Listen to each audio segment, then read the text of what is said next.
Welcome to our Walden Korea Lecture Series in association with the International School of Philosophy in Asia, ISPA. We thank you all for coming wherever you all are for logging in from to attend the lecture series. So without getting too much of a lengthy introduction, I would like to briefly introduce you to our panelists before we formally start. My name is Catherine Yang, a Walden Korea Planning Committee member, along with my fellow staff member here, Lim Ju Guang, who has come to help me mediate these lecture series. We also have here a moderator, Alex Taekwang Lee, a professor of cultural studies and the founding director at the Center for Technology and Humanities at Kyunghee University. He's a visiting professor at the University of Brighton, England, and Paris Nanterre University, France. He serves as an academic advisor for Gwangju Biennale in 2017 and as a program manager for the Venice Biennale of Architecture in 2021. With Dr. Žižek, he edited the third volume of The Idea of Communism, published in 2016. We will also like to welcome Professor Russell Sabriglia, Professor of Undergraduate Literature Studies at Seton Hall University, who also served as a driving force behind Žižek's visit back in Seton Hall. He will be transcribing the main points of our lecture series, which we very much appreciate. We also have here Soo-Yeon Yang, a polymathic journalist, founder, psychoanalyst, culinary artist, jazz critic, and educator. She is currently our chairwoman of Walden Korea, an academic cultural nonprofit organization. And finally, last but not least, we would like to introduce Dr. Žižek, a renowned Slovenian philosopher, cultural theorist, and public intellectual with an extraordinary range, whose name doesn't need any excessive or flashy interjection. He is the international director of the Birkbeck Institute for the Humanities at the University of London, visiting professor at New York University, and a senior researcher at the University of Ljubljana Department of Philosophy. Okay, so we would first like to introduce Soo-Yeon Yang with her opening remarks, in which our lecture series today will be led by Slavoj, which we'll kick off with this lecture for around 40-50 minutes, and following up with a conversation between Professor Alex Taekwang Lee and Žižek. Thereafter, we will take questions from our audience, where you can see the Q&A chat button at the bottom of the bar of this webinar. And due to the time constraints, we're limited to two avenues through either text or chat. You can either type your question through text using the Q&A button, or if you'd like to speak to Dr. Žižek personally, please raise your hand so we can raise you as a panelist. So Dr. Yang, if you'd like to introduce yourself. Yeah, so just continue. I'm going to speak a little bit and then continue.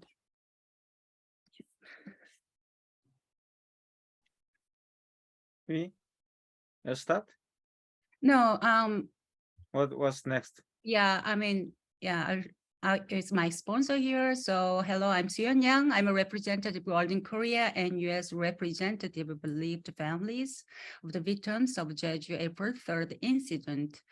ISPA of Walden Korea Lecture Series is pleased to host Dr. Žižek lecture today. The special webinar was made possible by generous support of the Jeju April 3rd Foundation. Special thanks to Ko Hee-bum, chairman of Jeju April 3rd Foundation.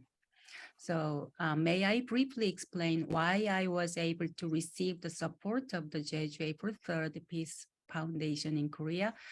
The Jeju April 3rd incident refers to armed uprising by about 350 communist Koreans on April 3rd, 1948. And the following government crackdown and mass killings of civilians by Syngman regime, the Korean far right has named the incident 4.3, April 3, in order to emphasize the communist rebels. But the roots of the uprising are complex, and the essence of the matter is the brutal, sustained, disproportionate use of force on not only the rebels, but tens of thousands unarmed Jeju residents over the next several years, including the slaughter of over 3,000 women and over 800 children under the age of 10, all in the name of quelling communism. The US military governed Korea from September 1945 to the founding of the Republic of Korea on August 15, 1948, and therefore still retained operational control of South Korea's armed forces until withdrawal in June 1949. We have been reminded members of American high class, such as privileged white Americans, of their responsibility for the violent transgressions of the past. I lost my paternal grandfather and two uncles, my father's older brothers, to the latter. I'm one of the 130,000 believed family members of the over 30,000 victims who were killed. In March 1947, Jeju Island held the first anti-US protest with participation from 166 organizations, including schools and government office, unprecedented union of the government and the private sector. The response by the central government and US military and the Korean Constabulary was brutal, progressively become more and more indiscriminate and resolved. As such, Jeju became a symbol of a revolution. And I think that is a better future that the people of Jeju dreamed of then is many ways connected to what Dr. Žižek has discussed over the years. Actual freedom for all that is fulfillment of a political, personal, and social freedom for all. So we are so happy to host Dr. Žižek's lecture today. And I've been avid reader of his since 1994, and The Sublime Object of Ideology was book that I changed my life. I was also I would also like to thank you, the Professor Alex Taekang Lee, who is a Walden Korea advisor who founded International School of Philosophy in Asia. Thanks also to everyone who came here. Thank you very much.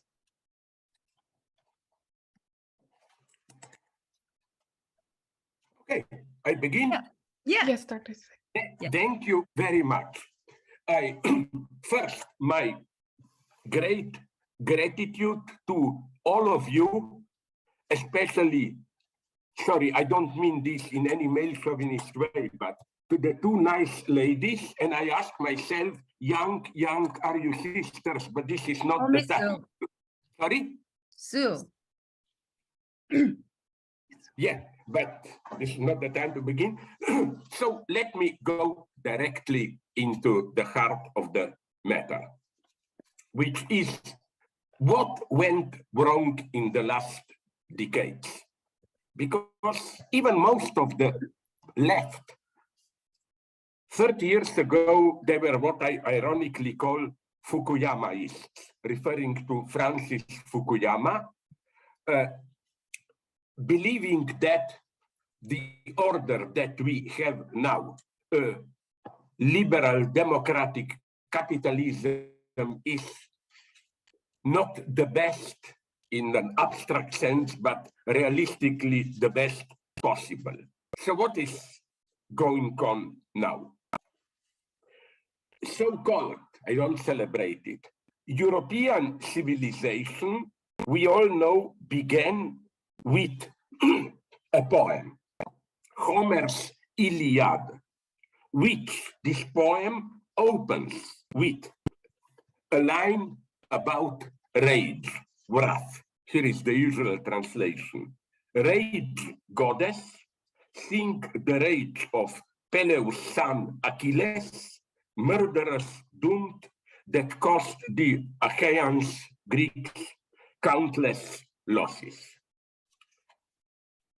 But today, this rage, wrath, fury has taken a different form.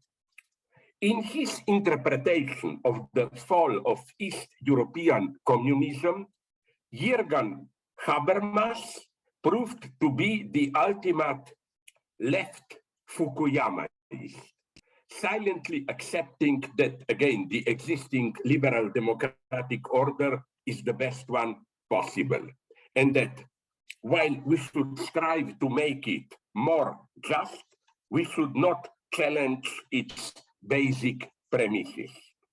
This is why Habermas welcomed precisely what many leftists saw as the big deficiency of the anti-communist protests in Eastern Europe 30 years ago. The fact that these protests were not motivated by any new vision of a post-communist future.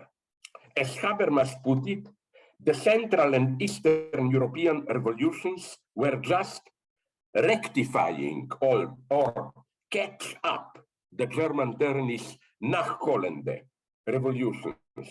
Their aim being to enable those societies to gain what Western Europeans already possessed. It may look similar in some protests against Russian domination that go on today, even in Ukrainian war. Isn't Ukraine presenting itself as defending European civilization? However, the ongoing wave of rage, of protests in different parts of the world, they question this very phrase, the Gilets jaunes, yellow vests in France, Podemos protests in Spain, and other similar protests are not just catch-up movements. They embody the weird reversal that characterizes today's global situation. The old antagonism between ordinary people and financial capitalist elites is back with a vengeance, with ordinary people erupting in protest against the elites, who the elites are accused of being blind to their suffering and demands. However, what is new is that the populist right has proved to be much more adept in channeling these eruptions in its direction than the left. Here, then, is the paradox we have to confront. The populist disappointment at liberal democracy is the proof that 1990, the fall of communism, was not just a catch-up revolution, that it aimed at more than liberal capitalist normality. Freud spoke about Unbehagen in der Kultur, the discontent or unease in culture. Today, 30 years after the fall of the Berlin Wall, the ongoing new wave of protests bears witness to a kind of Unbehagen, unease in liberal capitalism itself. And the key question is, who will articulate this discontent? Will it be left to nationalist populists to exploit it? The dissatisfaction with the predominant social order expresses itself as paradoxically as a redoubled surplus enjoyment. Not just the surplus enjoyment or surplus value, which sets in motion the capitalist edifice, but a surplus over this surplus itself. The surplus excess, palpable in the obscenity of the populist discourse, which is full of racist and sexist enjoyment. We are learning the hard way that the attempt of European modernity to abolish traditional forms of authority and domination, father of the family, political master, and to install secular democracy more or less is failing.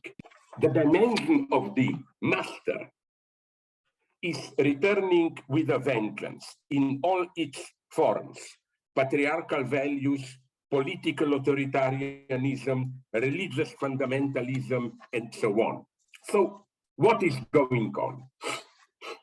Recall the well-known answer.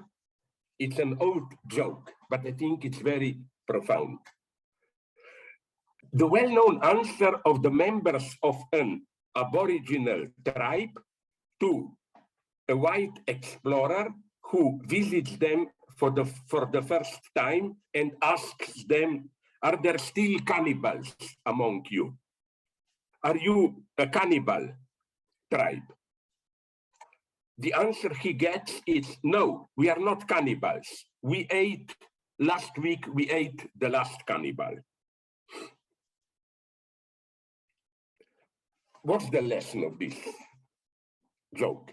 If a civilized, non-cannibal community is constituted by its members eating the last cannibal, that community could never be constituted if that last act of cannibalism is labeled as such, as a criminal act.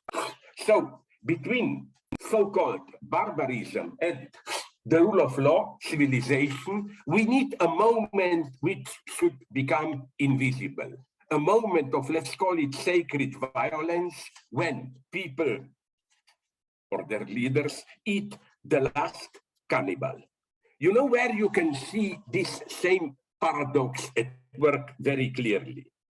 In United States, in the passage from barbarism to modern legal order in the so-called Wild West, as we know it from Western films. This passage was accomplished through brutal crimes, through eating the last cannibals, and legends were invented to obfuscate these crimes. This is what John Ford, the biggest Western movie director, indicated in his famous line, when the legend becomes fact, print the legend. Legend becomes fact, not in the simple sense of factual truth, but in the sense that it becomes an immanent constituent of the actually existing order, so that rejecting it amounts to the disintegration of this order.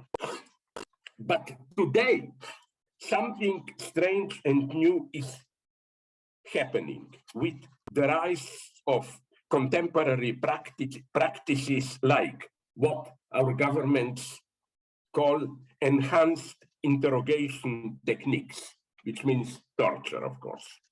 Modern illegal state violence, or more generally, illegal or extra-legal practices supported and enabled by the legally existing apparatuses of power could be seen as acts repeating the illegal, mythic, prehistorical constitution of state power. The eating of the last cannibal is repeated again and again. And Julian Assange, I think, is something like our Antigone from Sophocles' play. He is, for a long time, kept in the position of a living dead, isolated in a solitary cell, with very limited contacts with his family and lawyers, with no conviction or even official accusation, just waiting for the extradition. Because he made public the obscene dark side of the United States policy. He didn't just inform the secret services of the opposite side. He was, as he characterized himself, a spy of and for the people. That's why a species of leaders is emerging now who take pride in committing this crime, the crime of eating the last cannibal, openly rather than secretly. as if it amounted to some kind of fundamental moral difference or difference of character. Namely, you know, all brutal dictators, or even not full dictators like Donald Trump, they claim, I have the courage, the guts to do it openly, to violate parts of the law. But what may appear to be their courageous transgression of state laws by avoiding the hypocrisy that those laws sometimes demand is nothing more than a direct identification with the obscene other side of state power itself. They, the new leaders, are openly transgressing their own laws. This is why, even when they are in power, these leaders continue to act as if they are in opposition, rebelling against the real power. You know, Trump always claimed the deep state is against me. An example. Are you aware what does it mean? Namely, what Trump now recently on the 3rd of December, what he said.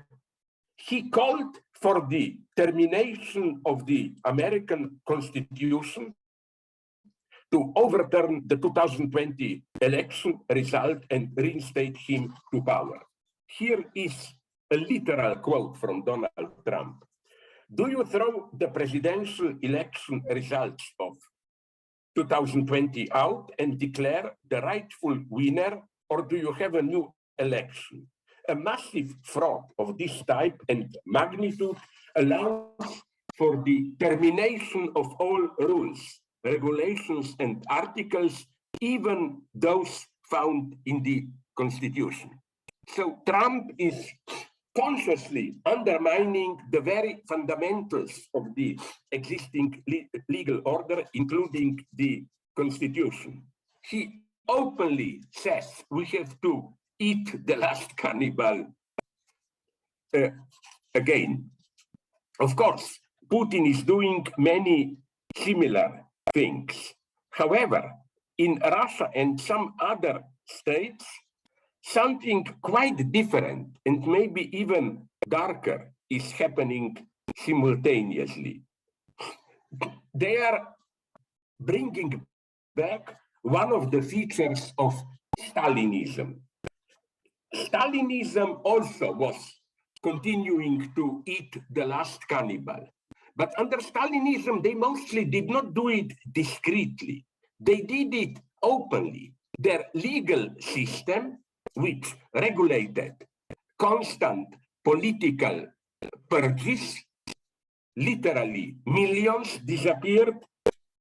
Their legal system regulated how we should permanently eating the last cannibal, those who are the threat to our system. And what happens now? It is again that Russia is elevating eating the last cannibal into a law. Something weird, very weird, happened now, 10 days ago, even less, on Wednesday, December 15th. The Russian Duma parliament adopted the first reading of a law saying that any criminal offenses committed in the occupied regions of Ukraine, I quote, will not be considered a crime punishable by law if they can be considered to have been in the interest of the Russian Federation. Okay, it's not clear how it would be decided whether a crime had served Russia's interests. You know that the Russian armed forces did quite a lot of crimes there. Torture, rape, murder, looting, vandalism. But again, are we aware what is going here? That the state is directly legalizing the violation of its own laws, if they serve, of legalization of crimes, if they serve patriotic interests. So what is going on here? I would like to begin with a linguistic distinction. It will be probably difficult to translate it even into English. I don't know about Korean, your language, if you have different words for it, but in French and some other languages, we have two words for the future. Futur, like future, and avenir, to come. Futur stands for the future as the continuation of the present, as the full actualization of tendencies which are already present. While avenir, to come, avenir points towards a more radical break, a discontinuity with the present. Avenir is what is to come, not just what will be. For example, in the contemporary apocalyptic situation,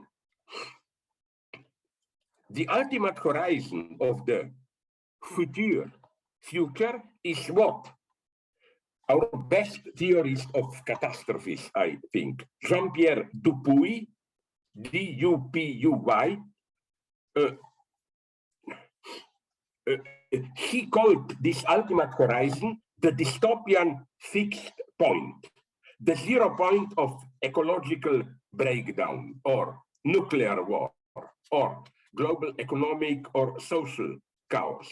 Even if it never arises, this 0 point is something like a virtual attractor towards which our reality left to itself tends.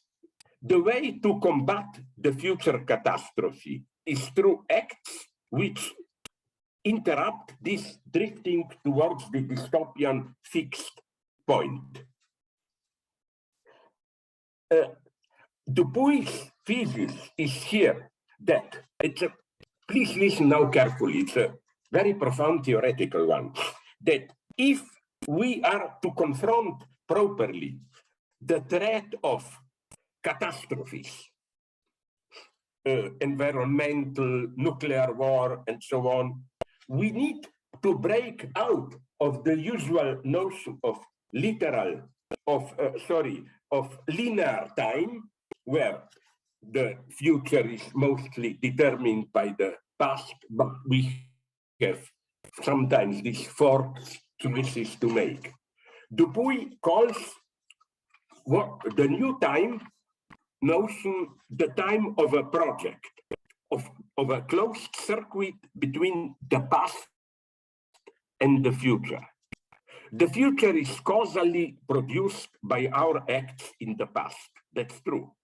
While the way we act is determined by our anticipation on the future and our reactions to this anticipation.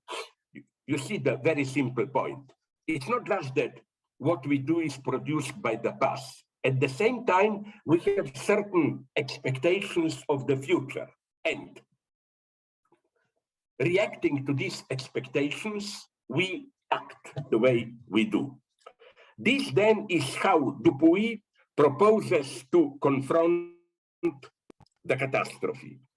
We should first perceive it as our fate, as unavoidable. So we should only then, afterwards, project ourselves into this catastrophe, adopting its standpoint, and then we should retroactively insert into our past counterfactual possibilities, in the sense of, oh my God, if we were to do that and that, the catastrophe we are in now would not have happened. Therein resides Dupuy's paradoxical formula. We have to accept that at the level of possibilities, the future is doomed. The catastrophe will take place. It is our destiny. And then, on the background of accepting this fact, we should mobilize ourselves to perform acts which will change destiny itself, which will insert new possibilities into the past. So this does not mean that we cannot change the future. It just means that in order to change our future, we should first change our past, not in a naive, magical way of changing what happened, but we should reinterpret the past in such a way that opens up towards a different future different from the one implied by the predominant vision of the past. Now, here the example would have been what you, Søren Young, mentioned, that early act of revolution in 1949, or when, yours. You should tear it out of its predominant reading. It was just a small communist rebellion directed by North Korea, whatever. And you should read it as something that is not yet dead, that still has a message to deliver to us, pointing towards a different future. Today, we should ask ourselves, will there be a new world war? The answer can only be a paradoxical one. If there will be a new war, it will be a necessary one. This is how history works. Again, a quote from Dupuy: if an outstanding event takes place, a catastrophe, for example, it could not have taken place. Nonetheless, insofar as it did not take place, it is not inevitable.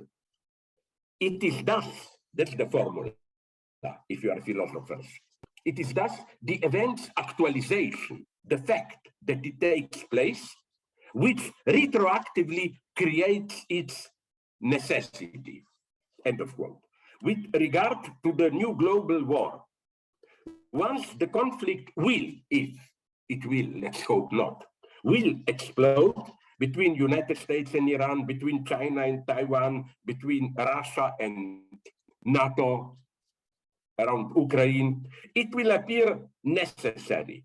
That is to say, we will automatically read the past that led to it as a series of causes that necessarily brought out the explosion. If it will not happen, we will read it the way we today read the Cold War, as a series of dangerous moments where the catastrophe was avoided because both sides were aware of the deadly consequences of a global conflict.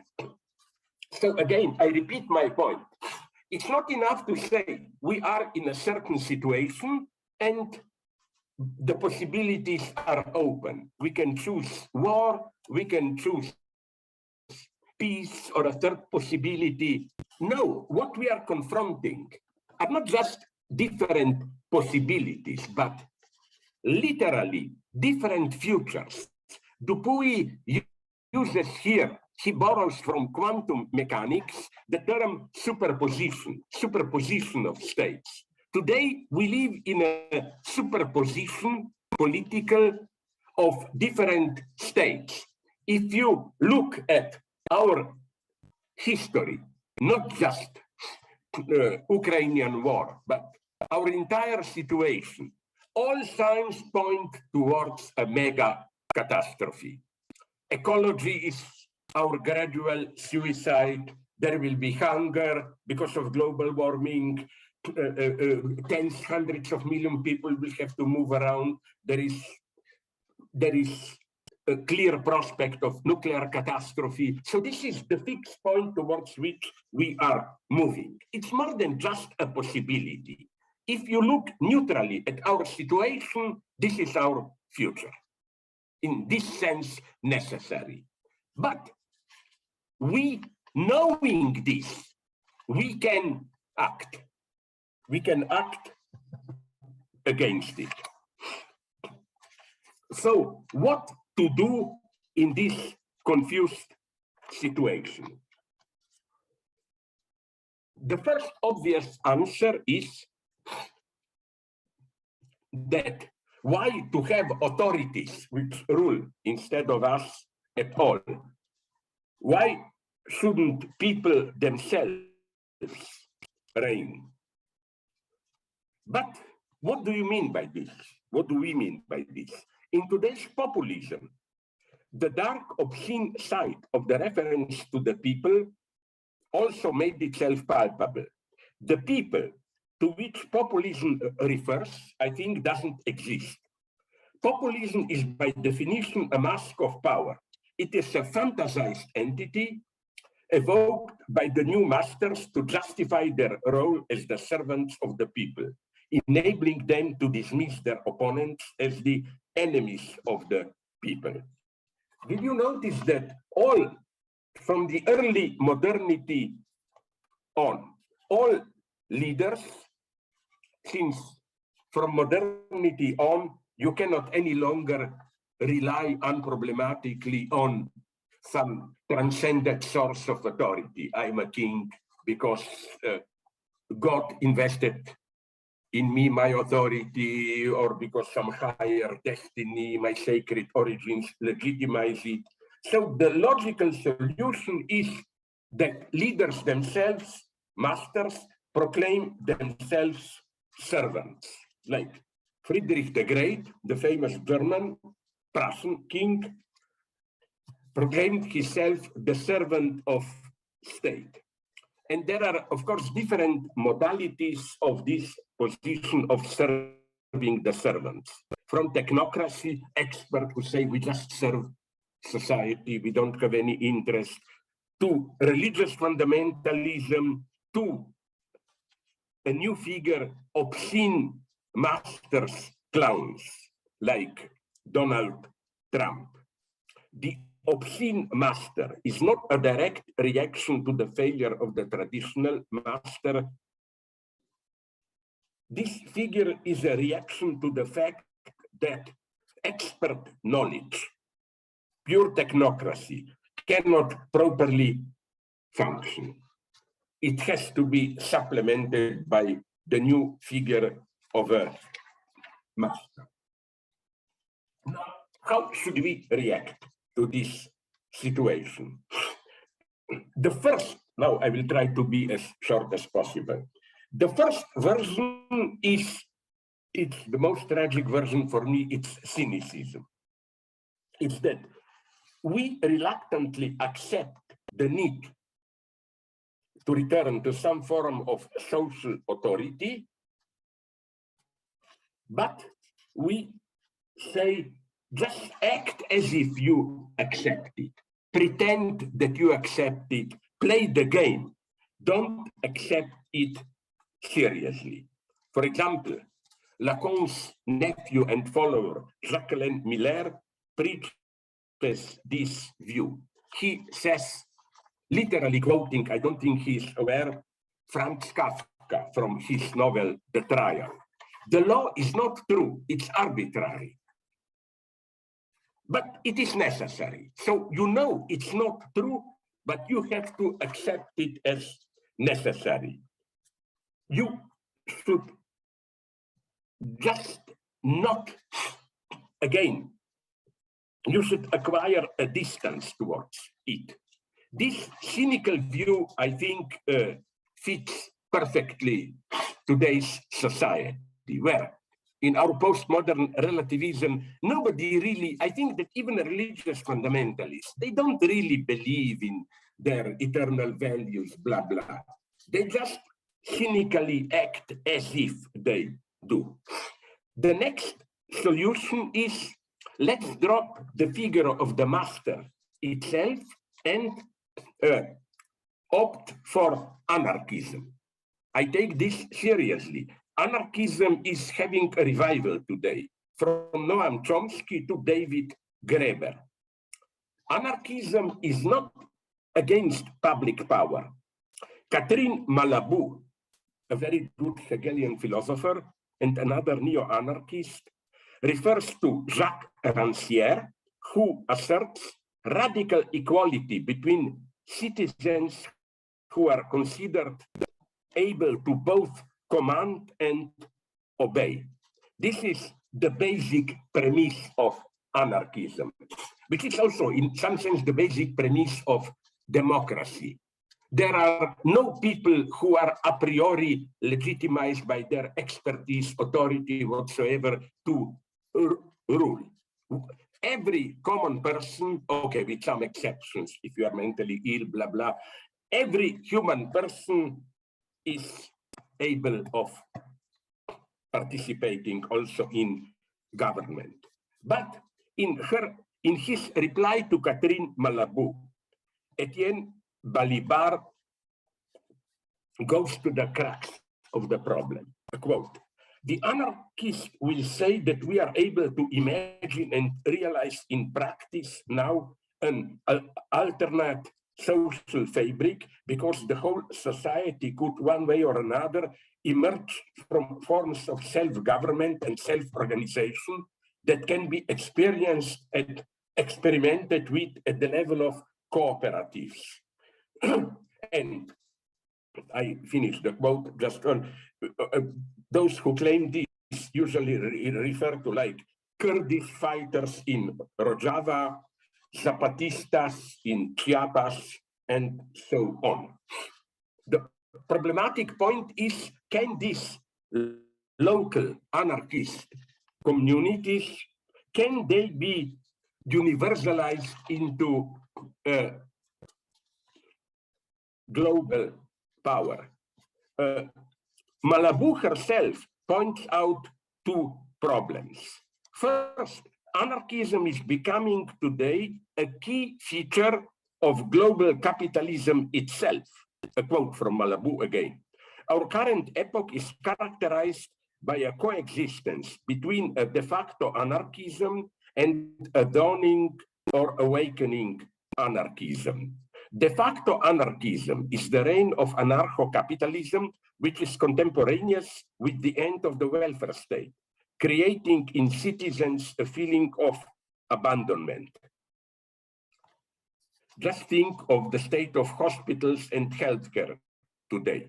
So, current capitalism is undertaking its anarchist turn, a generalized Uberization of life. Uber, she means these new companies, which are not even capitalists in the old sense. They just claim we mediate between what workers offer on the market, car owners, and their customers. But Malabou, as a good Hegelian, noticed also something else, that this anarcho-capitalism is the other side of a new authoritarianism. The last quote from her: "Authoritarianism does not contradict the disappearance of the state. It is its messenger. The mask of this so-called collaborative economy, which, by bringing professionals and users into direct contact through technological platforms, pulverizes all fixity." End of quote. What this means is that the rising authoritarianism is the other side of the disappearance of the state, more precisely of the most precious function of the state, that of providing public services. We thereby touch the vast domain of public services, healthcare, education, which cannot be provided through expanding cooperatives and other forms of local self-organization.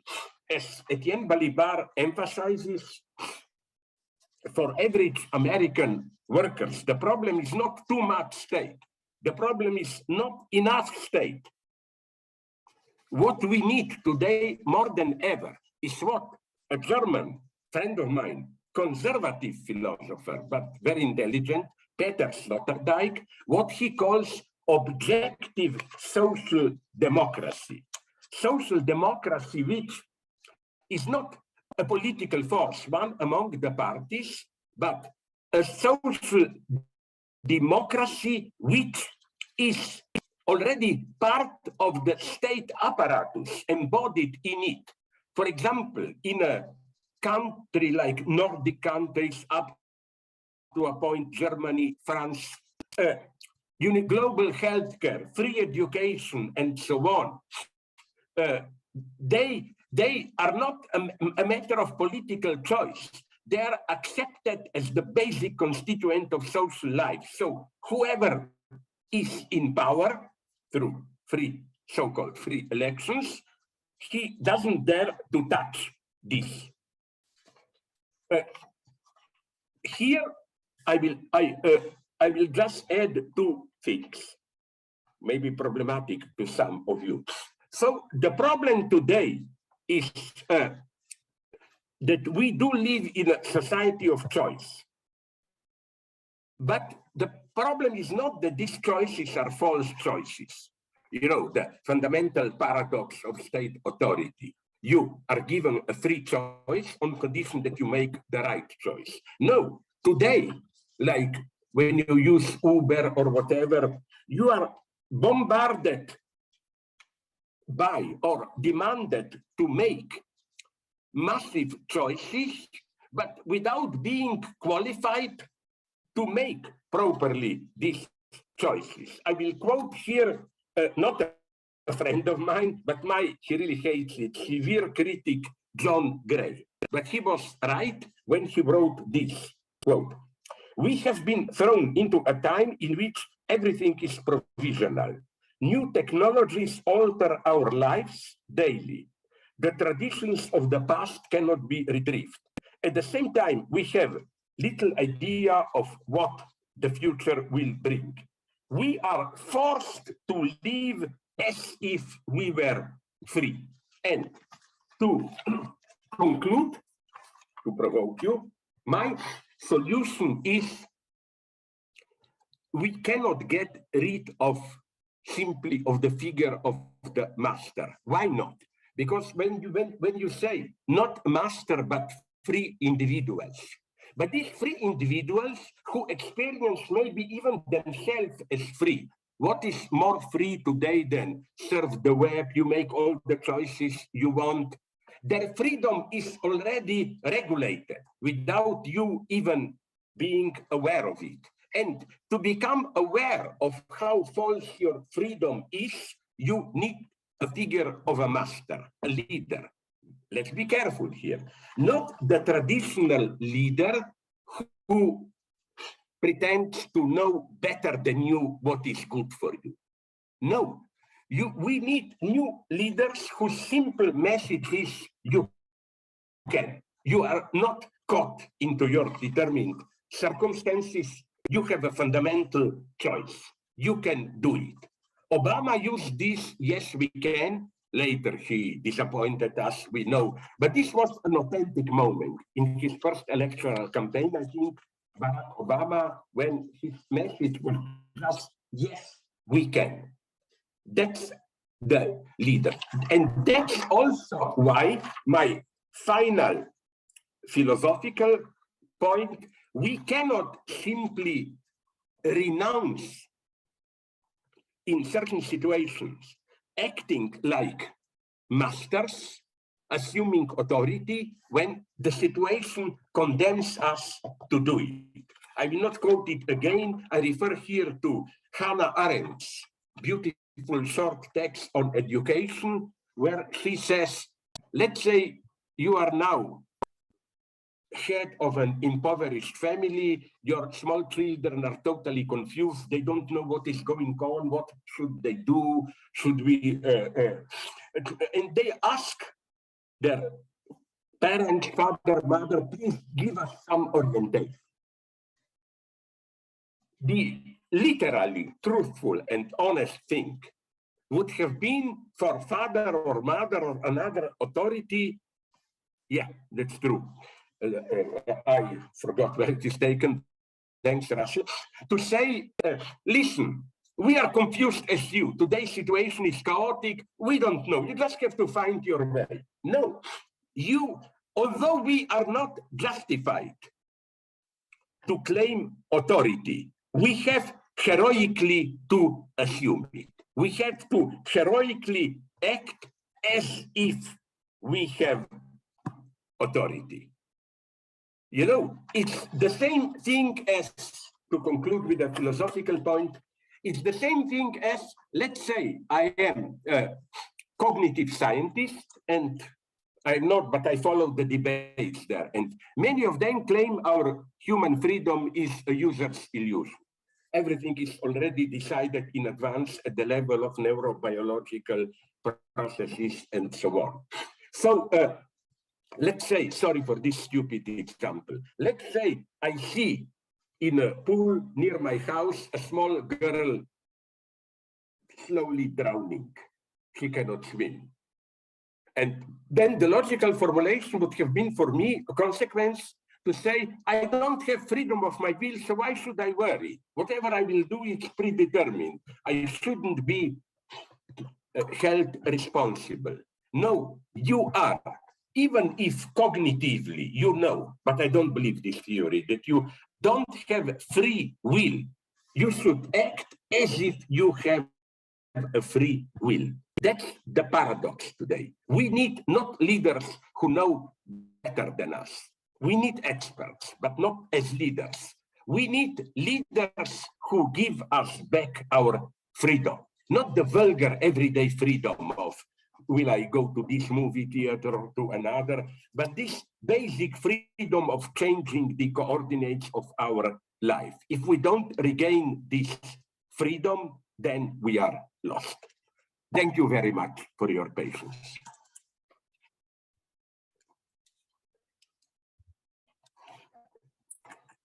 Thank you. So can I get it? Now my turn? All right. Thank you very much. Your turn. Yes, your turn. Yeah, it's Moderator right now. a fantastic talk. I think you know, you brought together many points. You already actually developed, you know, what you talked in previous, you know, address and lectures. Yeah, but but the middle part about Dupuy and so on. Yeah. That is fantastic. My previous books, but I think that is the new thing that I tried nonetheless to present. Yeah. You know, actually, the more developed idea, in my opinion. So you already talked about the master, and then I think in this, you know, talk you developed, you know, much that idea of the master. And you talked about taking the case of the April 3rd uprising in Jeju Island to, you know, make it that incident political is to reinvent or to invent the past, not, you know, the repeat. Or reiterate that, you know. Sorry to interrupt you. I know you know this, but for our readers, we have to emphasize this. It doesn't mean this was really just a modest event. We should now project into it retroactively. No, the event was in itself open. Future will decide what really happened there. If capitalism wins, it will really be just a minor distraction. If there will be a new emancipatory movement, the meaning of that event will change. Exactly. Actually, that is I'm thinking about the history. You know, actually, I think your original interpretation of Hegel, you know, actually Hegel's the historicism, but you actually reject, you know, that kind of historicism, and you reread, you know, Hegel quite a radical way. I love your interpretation. And then, okay, just I know actually your the answer to this stupid question, but actually I wanna give this question, you know, as if I'm also stupid, but I'm a little bit clever. You think you are not stupid, really, or not? No, I'm really stupid, but as if I'm a little bit smart student, I want to give you this question. Okay, no, just so please, we can. Sorry to interrupt you. Stay calm. My theory is that there are only two types of the people on Earth. People who are complete idiots and people who are not complete idiots. And I hope that the two of us are at least in the second category. I want to take a side of a complete idiot. I love that you know, the wisdom of a complete idiot. Anyway, my question is okay. Just I want to take this position. Complete idiot. All right. Just I want to actually give this question. Okay, just we must politicize the past by inventing, you know, what happened in the past. But what about the right wing? What about the fascism? You know, actually, fascism also try to reinvent the past, right? Not conservatism, not any, you know, liberal Democrat and or something like that. Is the thing is that also, you know, Hitler and then fascist also, you know, in Asia we have a lot of such cases. You know, actually the Pan-Asianist, you know, also they began with kind of a revolutionary mind, but actually that kind of revolutionary spirit end up with this very the dangerous right-wing spirit is a very the tragic, you know, the consequence. So I think they would, you know, try to reinvent the past, like Alexander Dugin in Russia at the moment. You attacked him, you know, many times, but how can we actually put distinction between the, you know, the radical reinvention of past and then such a, you know, very reactionary invention? I don't think, no, that's my, if you want, it is at the same time historically open, but also tragic view. Yeah. Let's take this example that you take. Fascism invents its own past. Yeah. We do it. But first, as I already said before, I don't like here the word invent, because it's not that the past really was something and then we are projecting back into it our inventions. But I referred here implicitly, as you probably know, to a very famous text, short but famous, which is, I'm sure, translated into Korean, because you translate everything there in Korea. No. Walter Benjamin thesis on history, where he says every revolution is not only a struggle for keep open, redeem our future, but also a struggle for redeeming our past. Exactly. So it's more dialectical. It's not whatever happened, and we reinterpret it. No, it's that what happened was open. For example, if there will be a new fascism, God forbid us, no, then Second World War, or for Japanese, their attack on China, will appear in a totally new way as the first honest attempt to bring order into the world, which was thwarted by, even more than by, communism, by American false individualist capitalism, and so on and so on. So my point is that everybody, that's what I try to do. Yes, everybody is all the time rewriting the past. Also, let me give you a third example so that we don't have only the Far East Asia or Europe. In India, I spoke with friends there who told me, I think the greatest tragedy of India was, I think, do you know better when? Around the year 0, I think, because 500 or 400 before Buddhism came, and was for a couple of centuries predominant. And I think the historical defeat of Buddhism, which became again marginal, and Hinduism returned. This was the mega tragedy.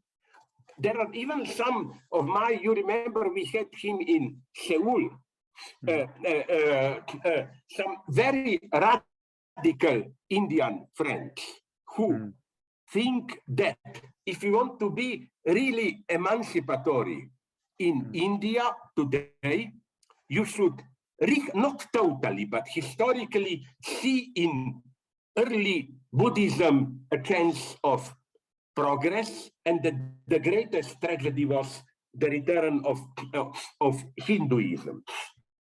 So this potential, in some sense, we don't simply project it into Buddhism. It was there. So I would just be a little bit ontologically stronger. You know, all past is, in this sense, invented. For example, even I will be critical of Europe here. when we speak about pre-Christian pagan world, we already retroactively read it through Christianity. And we are all the time doing this. And it's not just a bad thing. Look about patriarchy. My position is here, would you agree with it, Alex? My position is here paradoxically. On the one hand, I agree with, here I do agree with, radical feminists who claim cheap historicism is too simple, in the sense that you cannot say, okay, today we know it's unjust to have women in subordinated position, blah, blah, blah. But you cannot accuse people 1,000 years ago for acting like that, because at that time it was normal. Mm-hmm. No, I think it's not as simple as that. Mm-hmm. It's not that, you know, oh, at that time, sorry guys, I didn't know that torturing the slave as raping women was wrong and so on. Of course, this was the predominant ideology. But if you read the past through our today's knowledge, if you read it carefully, you find many, many hidden examples, tendency of slave revolts. If slavery was so normal, where then did Spartacus come from? My God. Even in Islam, they had, friends told me about year 800-900, a big slavery revolt around the era of the area of today's Emirates and so on. So yes, we should be in some sense historicist, but not in this cheap sense that, you know, oh, for that time this was okay. No, it was not okay. We have the right to see, project, if you want, injustices, and then not just project injustices into the past, but find traces of resistance which were there from the very beginning.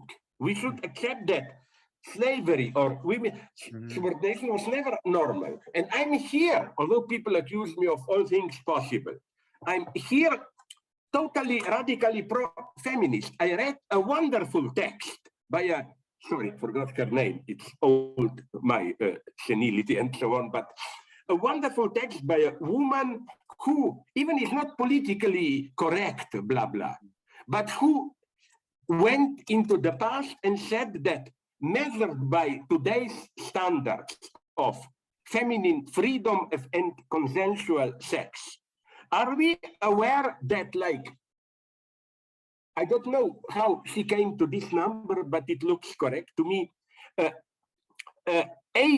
around 80% at least of actual sex was in today's terms non-consensual, a form of rape. Mm-hmm. And I think we have the full right to say this. It's not simply a projection, you know. Here things are very radical. You know what is my dream here? I will not speak, you and don't be afraid, I will not speak endlessly. I just want to add a wonderful joke.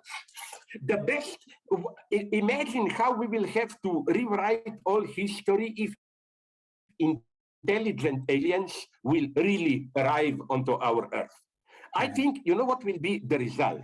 Did you also find it on some CNN general news I read, that some American high-level finance center for studies, you know, there are different theories. There are no aliens, they are very rare, blah, blah, blah. But my favorite theory is that aliens are hyperactive, know how to travel faster than light, they inspect all the universe, and they visited Earth maybe 1,000, 2,000 years ago, and they simply considered us a stupid race, which is mostly destroying itself, and didn't consider us even interesting enough to to establish contact with, you know.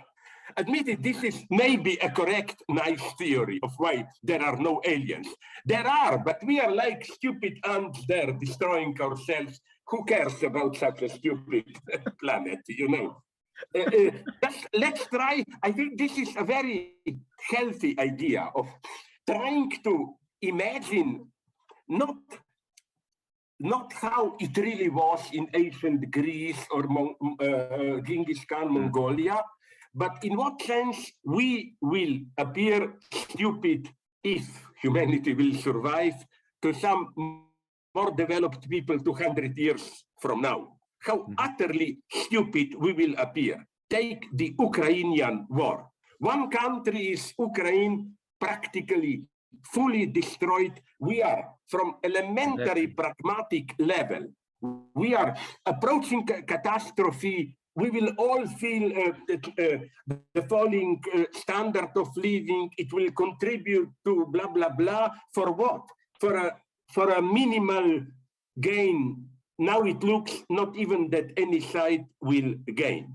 And I imagine an alien studying this war, and then he will write in Alien University a thick volume, like an extreme case of stupidity. How can the Earth civilization act so stupidly? The story is better than actually the end of the world. I think Alien story is better than end of the eschatology.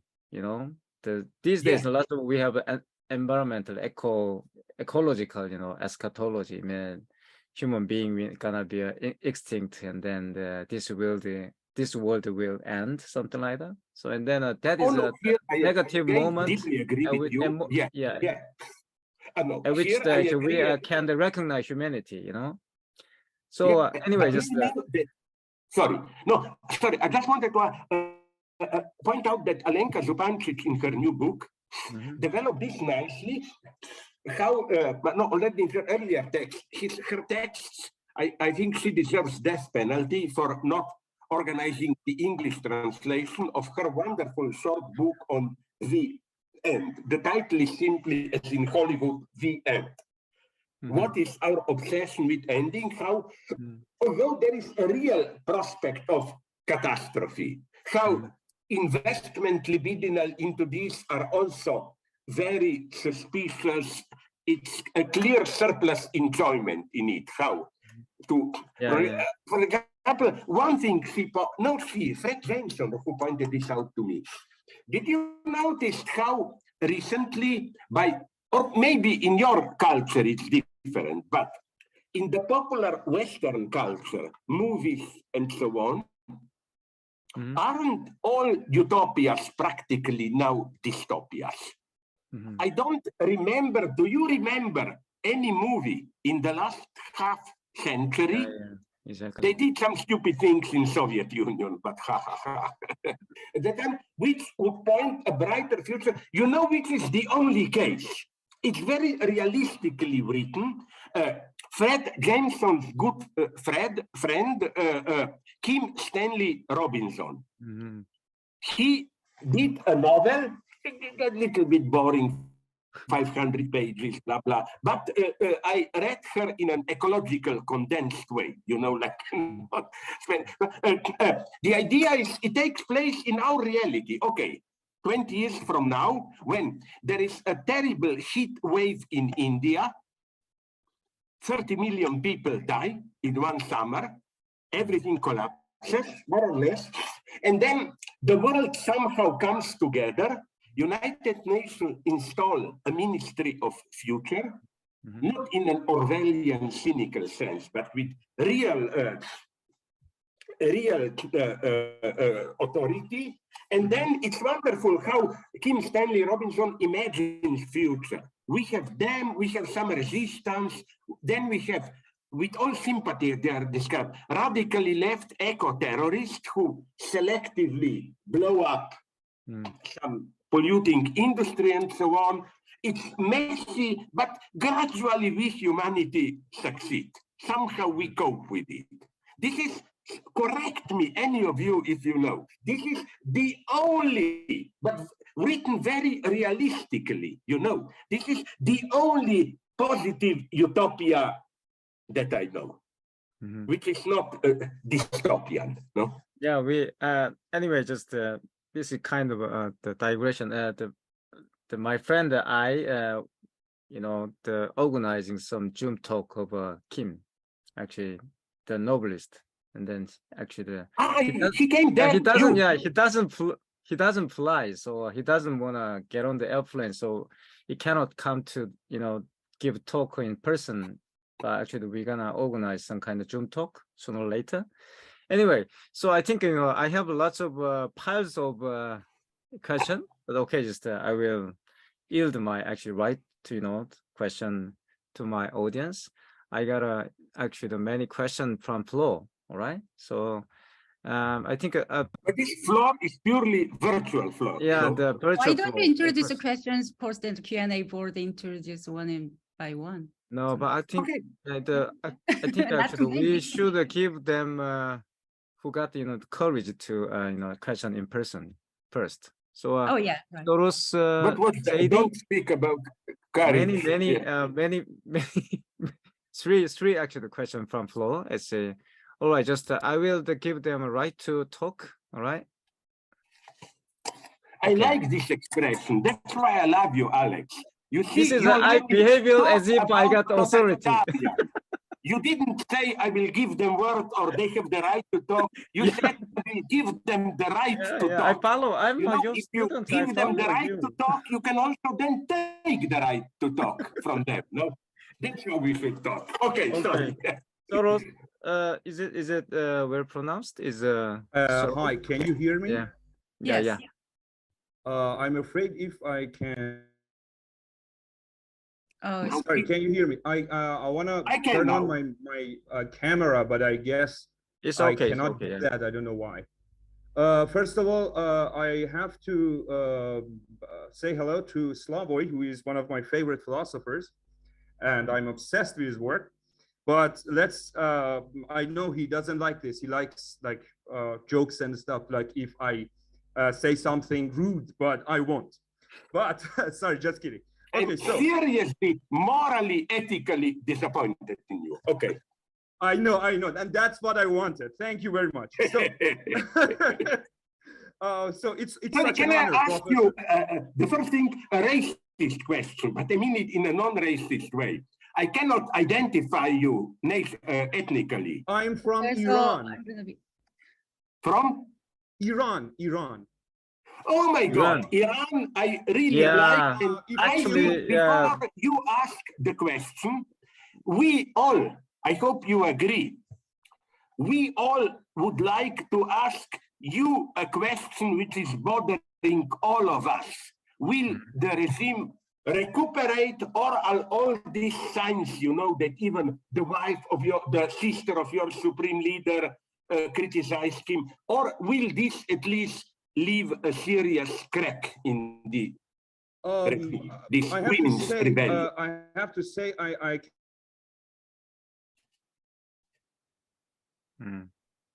Sorry. Connection is gone. No, but it's not. No, actually, Soros.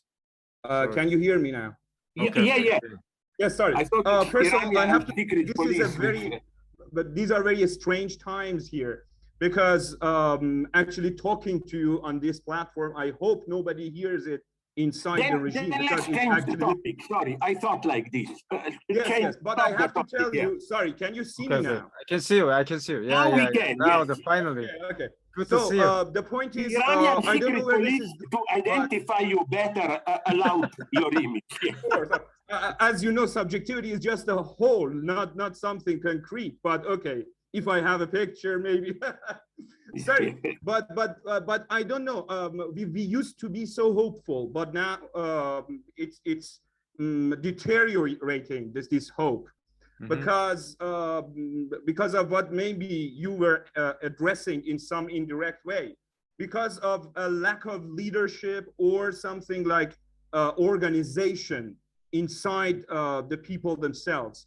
but I hope something comes up, maybe some event. But as I can tell you, times are very dangerous now for many of people we know are getting arrested and stuff. But we are always keeping up our hope. But the situation is not good, I have to tell you. No, sorry, I will allow you the question like I'm a good guy like Alex, but I wanted to tell you something. You know what should keep in mind, you? A friend of mine, maybe it was even somebody, forgot his name, sent me a quote he found in Anton Chekhov, you know, the great classic Russian writer, who said, everybody can mobilize and do the right thing in extreme situations when there is catastrophe. The really difficult thing is when catastrophe or miserable daily life just drags on and on and on and on. And to go on, no, the problem is not extreme catastrophe. Then people mobilize, are ready to risk their lives. The problem is the everyday misery which just go on, and people despair. It's the same. My God, it's the same problem. I don't want to be, to be like a doomsday guy, but it's not that bright like right now. Maybe tomorrow something happens, but we are dealing with disappointment. We're dealing with like, I don't know, some kind of depression on a national scale. People giving up because of the oppression. But I hope someday it will rise again. Yeah, but nonetheless, I must tell you, this is not a rhetorical exaggeration. And I hope we all agree on this, that already the fact that it lasts as long as it lasts is some kind of a miracle. You know, I was more of a pessimist.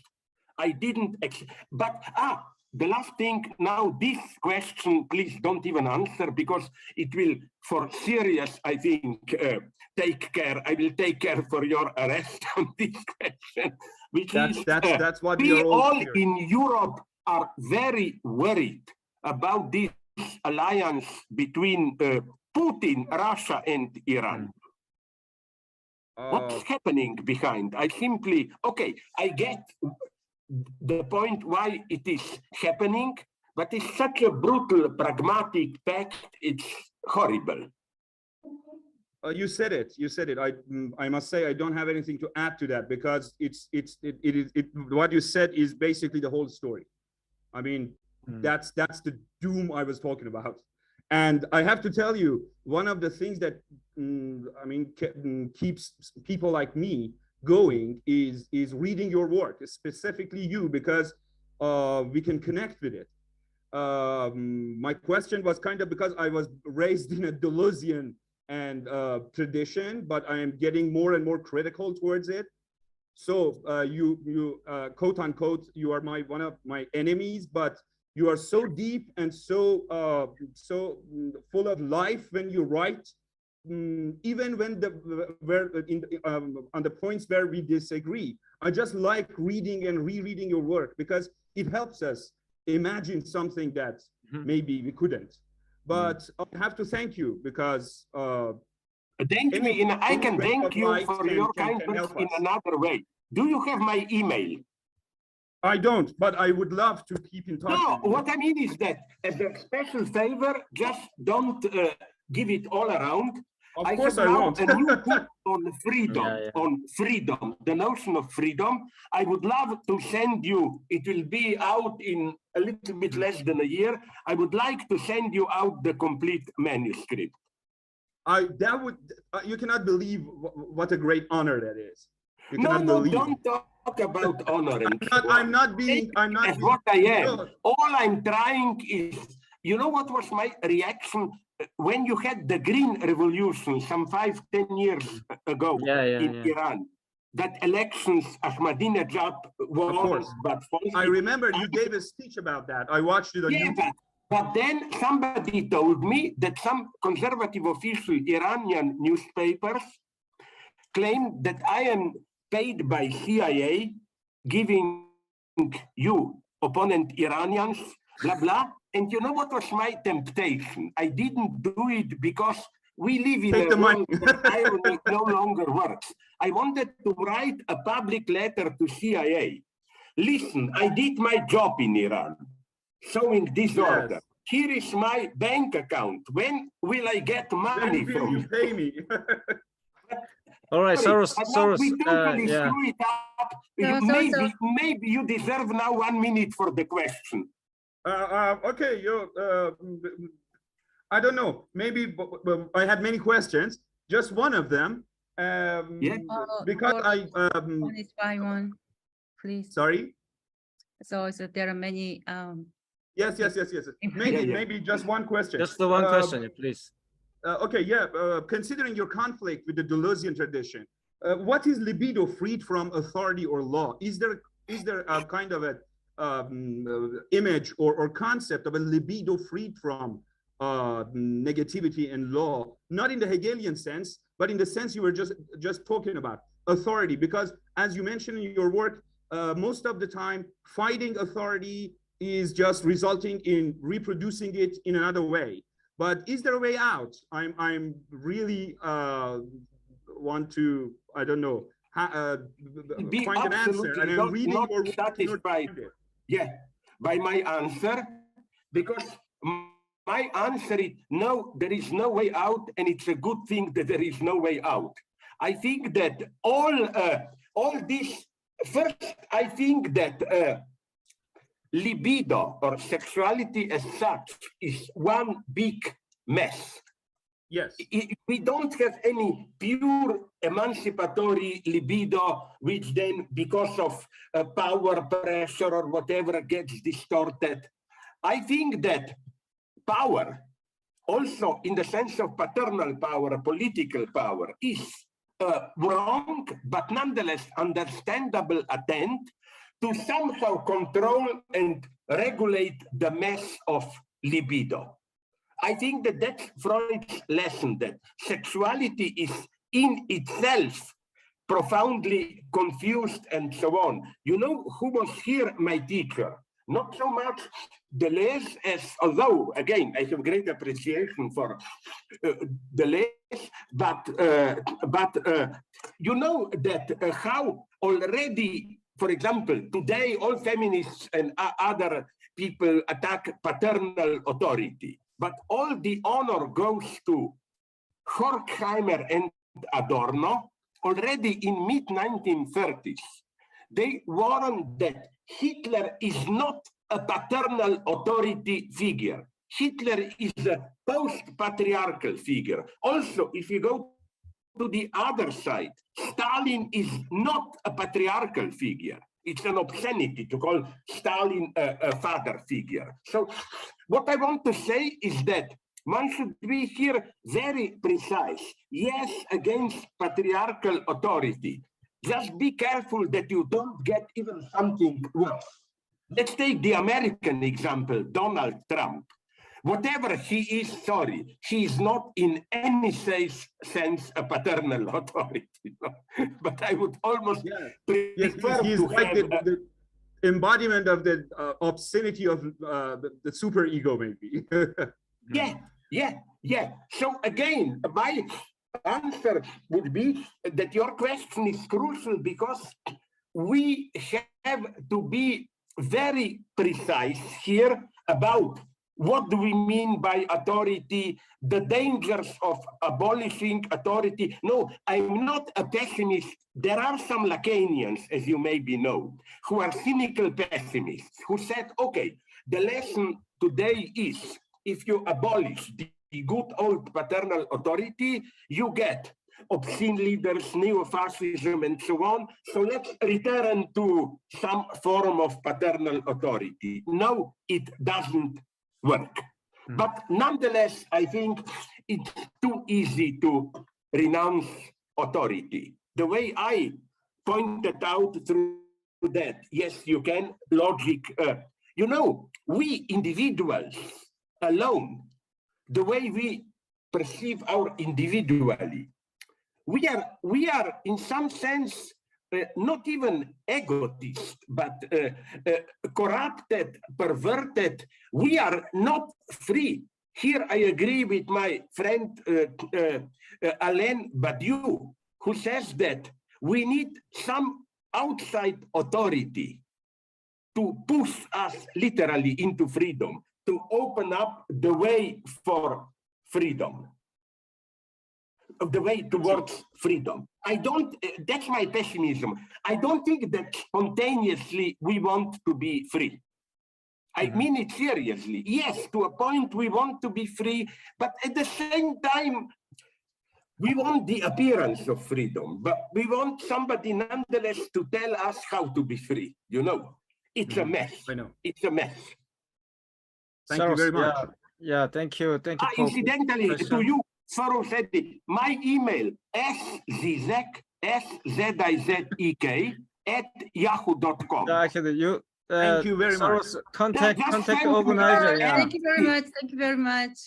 So actually, No, the big thing is that Send me you know, an empty message like "fuck you" and you will get the manuscript. Okay, bye bye. Finished. You, Russell, who laughed so much, admitted that I am able to talk in a non-conventional. This is a nice term to use for my vulgarities. That I have a non-conventional, non-dogmatic, open approach. Yeah.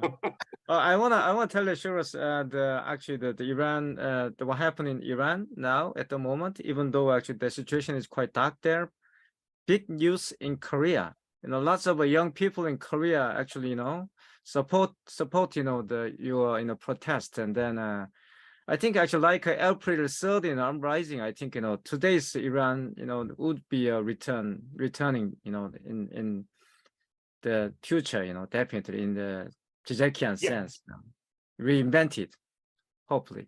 And then, okay, just Ian. Sorry, but very short. One crucial thing I want to add. What I admire in Iran, whenever I criticize for its false radicality, Western canceling LGBT and so on, although I fully support their goals, and then they tell me, yeah, but that's the only thing there is. Give me another example. I tell them Iran, how women mobilized it, and everybody there, men, knew that women are in the center of it. Nobody dares to do this old Marxist bullshit to say to women, okay, wait for the real revolution, then we will take care of your freedom and so on. No? Sorry. Yes? Okay, next, you know, attendee, Ilhan? Ilhan? Yeah, Ilhan, yeah, sorry. Could you give the question? So, you know, please shorten down your question, you know, and I will try to shorten my answers also, yeah? Okay. Do you hear me? Yeah, of course. Okay. What is the option? Join as panelist or attendee? Gonna be my But you already joined. You want you already joined. Okay. You turn on Because the it just camera. kept asking me, that's why. Okay. Let's see. Okay. First of all, I would like to thank you. This is a great event, and thank you, Dr. Žižek. This is just like so thought-provoking. While I was listening, I just kept going back to one idea in my mind. Like most of the things that you said just reminded me Herbert Marcuse and his book, One-Dimensional Society. Yeah. I was wondering, what is your take on that? Because, like, for example, in this neoliberal order context, like a lot of things that you mentioned just reminded me that, like, for example, false needs or one-dimensionality and repressive tolerance. And to me, I feel like we are going through a new form of one-dimensionality. With the authority, with our populist life and other things. I'm wondering what your take on that. Thank you very much. Thank you. My answer will unfortunately disappoint you. First, this is the great topic, I know, But you know what's my problem with Marcuse? You didn't mention one book which for me condenses all that is problematic for me in Marcuse, Eros and Civilization. I cannot buy that idea of some pre-patriarch or whatever you call it, sex, which is originally perverse, plural, freedom, and so on. Although Marcuse, I know he's not an idiot. He knows, he takes into account how there is a self-sabotaging dimension in sexuality. That obstacle is not just exterior. Another thing for Marcuse, the problem of one-dimensional, his classical work, one-dimensional society is that, like his vision was a little bit for me, I simplified, I know, like not Aldous Huxley, what's his Utopia, not 1984, but his fun, Happy New Brave New World? Brave New World. Brave New World, you know, a falsely perfect one-dimensional society. Well, I don't think we are moving in that direction. I think, on the contrary, we are witnessing now growing inner tensions and explosions. Like the cultural war we are in today is, for me, the expression of a deep-cut antagonism precisely between the two sides of contemporary global capitalism. Plus, I think that I agree here with some of my friends, like from Jody Dean to Yanis Varoufakis, that neoliberal capitalism is already disappearing. Sorry, but figures like Bill Gates and the mega idiot Elon Musk and Jeff Bezos and so on, they are already pushing liberalism to a certain edge.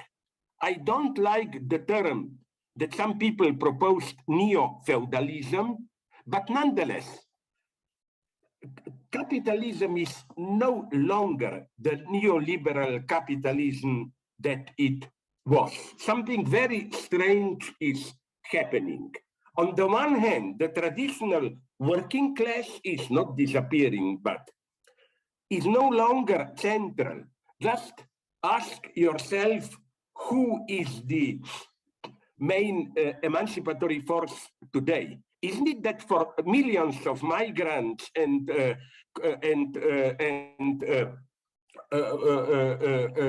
contract workers and so on, to be a classical exploited proletarian? Like, okay, you are not rich, but you have saved daily life, some kind of insurance and so on, is almost a privilege today.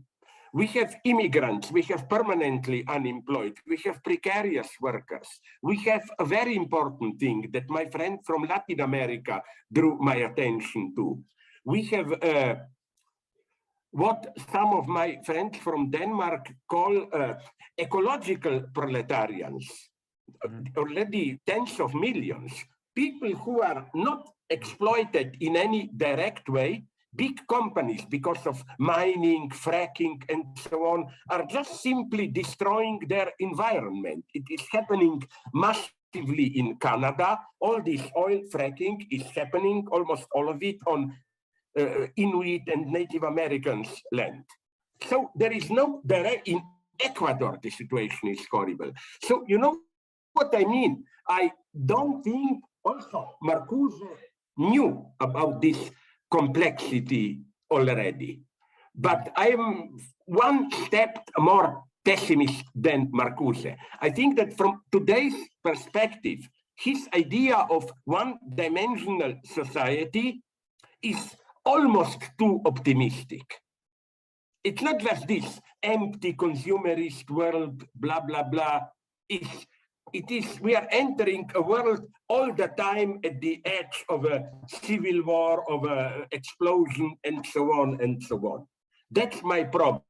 Although I must say, I know pretty well Marcuse. For example, this is a heroic act. You know that Marcuse was the only one of all Frankfurt School who tried to confront seriously Stalinism. He wrote his book, Soviet Marxism, where he doesn't really succeed providing theory of it, but somehow to account all others, although they were anti-communist.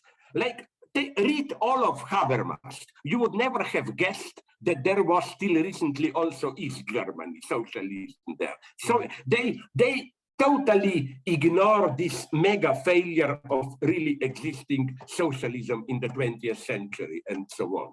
So yes, return to Marcuse, but in a different way. Marcuse couldn't, neither could I. You know, he's predict this. He is part of that era where people thought that the main problem is everyday alienation. We live in false welfare, but our lives are automatized, stupid, consumerist, and so on and so on. Well, to be cynical, many ordinary people who are now homeless and so on, poor, would say, and I sympathize with them, my God, I will quite like to be a little bit of an alienated consumerist. Nothing against that, you know. Sorry, I don't want to. Thank you, Ilhan. And then we actually invite, another the audience. Idiot, to use your term, because we are all idiots. Okay. You are afraid here. Okay. You see how he wants to get rid of it. I think you met her, in Korea. Hello. You remember her? I don't. I had several occasions to see you in different lectures, but this is probably my first time speaking to you personally. So thank you so much for the great lecture, and this is my great pleasure because before I go on talking with you, yep. A small obscenity. Jung, I think you are not in any way related with Carl Gustav Jung. That's right. I'm a lot of my Western friends, I think, mistook people. It's Jung, but right. But the name already. We can go on talking. As a son in my point was better. Because this is my great pleasure, because I think if there is one who fits for me the title of the master, it's you, because I think if without you that I read back in the undergrad, I would have been just like maybe liberal, Foucauldian, Derridian, probably by this time. So you kind of saved me from that sort of historicist. But you know, no.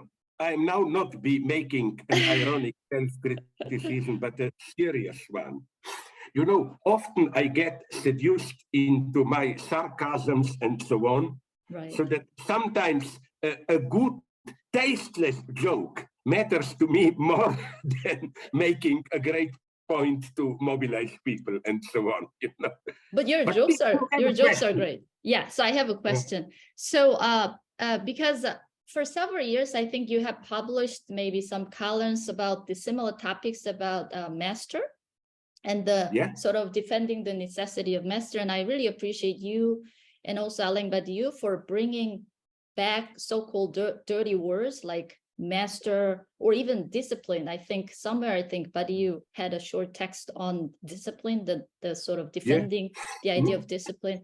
And just I always wanted to ask this question about master to you because in other texts, I think I remember like Less Than Nothing. On the other hand, you defend this idea of Christian, you often call yourself Christian atheist, right? Sort of Christian, right? Christian atheistic communism. So you when you describe the whole community of believers under the Holy Ghost or Holy Spirit, right? You sort of read it as a kind of sort of alternative political community, sort of, form of communism even. So in that sense, you seem to defend there sort of this radical equality, right? Community of believers under Holy Ghost without maybe master, without sort of this figure of necessarily maybe authority. But then on the other hand, you talk about the necessity of master and, in some other writings. So I'm wondering whether you can elaborate on those points, right? How we should It's maybe. a very nasty question. By this I mean very good question, you know, because good questions are by definition nasty questions. Did you notice that in my late last year 2 texts where I defend communism, Right. I usually add the word war communism. And this is a genuine pessimist insight. Right. Just try to think, for example, about possible global warming ecological crisis. You cannot resolve it at this level of local cooperatives and so on. There will have to be a kind of a, not global master, but a kind of a more obligatory international cooperation. The example, maybe some of you will know it, that I used is my good friend, I mentioned him, Dupuy, Jean-Pierre Dupuy, was sent to Fukushima immediately after it happened, a special delegation of European Union, specialist for catastrophes, and he spoke with some high-level Japanese politicians, and they told him that, you know, that for one day, they were in such a panic, the Japanese authorities, that they thought they will have to evacuate 30-40 million people, the whole Tokyo area, and so on. Now, in a relatively well coordinated international society, this would be a big problem, but not a mega problem. Like Russia has Russia can settle without any problems in Eastern Siberia, 100 million people and so on. But with today's lack of cooperation, what would have happened? Where would these people go? Or the problems with food, or my favorite example, you must know it. Remember last summer, not this one, 1.5 years ago, you remember that crazy moment when in Vancouver, Seattle area, northwest of United States, southwest of Canada, for 2 weeks, temperatures were almost like a small degree less than 50 degrees Celsius. Seattle was more warm than Emirates, than Kuwait. Right. Now, this is my argument against this local democracy anarchists. Whatever you say against them, at the local level, they were not doing so bad. These were relatively well ecologically regulated parts of the world. And it's clear that something exploded there, which is part of a much larger disorder of how air circulates in the whole northern hemisphere. So you cannot even imagine solving it. At the same time, I try not to be a total idiot, and I try to, I'm well aware of that the solution is not some worldwide government. It would have to be centralized, and this would have brought, I think, incredible new options of corruption, you know, because, so I'm not advocating that, but forums of more radical global cooperation, where again, you cannot do without some kind of master figures. And that's also the lesson. Look at South Africa. Although he made a compromise at the end, but they needed somebody like Mandela. And I never had an extra high opinion on him personally. Quite many things that he was saying were, to be brutal, were platitudes and so on. But he embodied a certain hope. Mandela meant, yes, we can do it, and so on. So again, now my communism is a little bit more, okay, I will describe you honestly. You are now my Stalinist master, and I will do self-criticism. No, I will say that up till some 5-10 years ago, you know, if we refer to Lacanian 4 discourses, master, hysteric, university, analyst. I was tempted to historicize them in the sense that master's discourse was the traditional pre-modern society. Then in capitalism, it splits into hysteria and university. University is the expert knowledge of state apparatus. Hysteria is this capitalist permanent, I want more wealth, whatever. And then I was tempted to say that some kind of, that the task of more radical left is to find some kind of equivalent of the analyst's discourse. I unfortunately no longer believe in that. I agree, but that's the reason why I disagree with him, with Miller, that if you try to impose on political discourse the psychoanalytic view, you end up in a kind of cynicism. I see through you, you are always victim of fantasies, and I, as an analyst, I know better, and so on. You have to risk the step towards a master.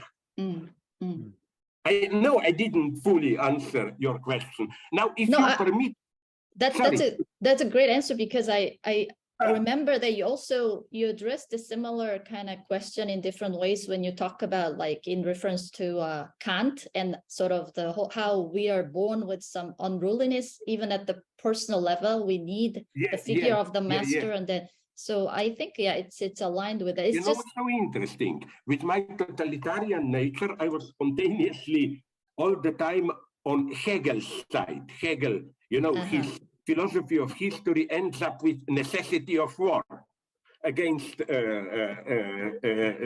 Kant. But now, whatever you say with nuclear weapons all around and so on, there is a new urgency in Kant's idea of eternal peace, of global peace. It's not that people are any better, but simply, can we afford another war? Alain Badiou, with whom I have many problems, political, said something very nice. He said, till now, we could abide with Lenin's formula. No problem if there is a war, because war brings revolution. That's why that's what Lenin expected and got it from the First World War. But then what you said, but today, maybe some kind of revolution will be the only thing to prevent a global war, my God. Slavoj, time too much passed, so must shorten yes, I'm a little bit tired with you, but long queue. You, Shuyon Yang, Yes. What happened a minute before, where instead of your live face, we got a kind of idealized pin-up girl photo of you. Yeah, actually, that is, that is the ontological reality and the I real. Put it like this. You are nice enough in reality. You don't need to do that. All right, thank you for a good question. You see, that's why I like Alex. When he thinks I go too far, he quickly goes to cut me. Thank you, yeah, so on and so on. That's my style. I must cut. Okay. All right. The next, actually, the audience. Actually, I think we have 10 minutes to go. So I think please, but can we maybe? I will try to answer them. I'm really getting a little bit tired, like a dog. Okay, so from South Korea, some attendants want to talk. Some local idiot is asking the next question. 정현? So let's do that one more. Okay. Okay, I think Welby.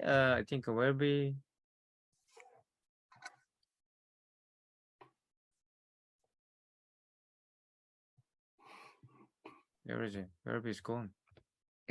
Should be a panel right now. Okay.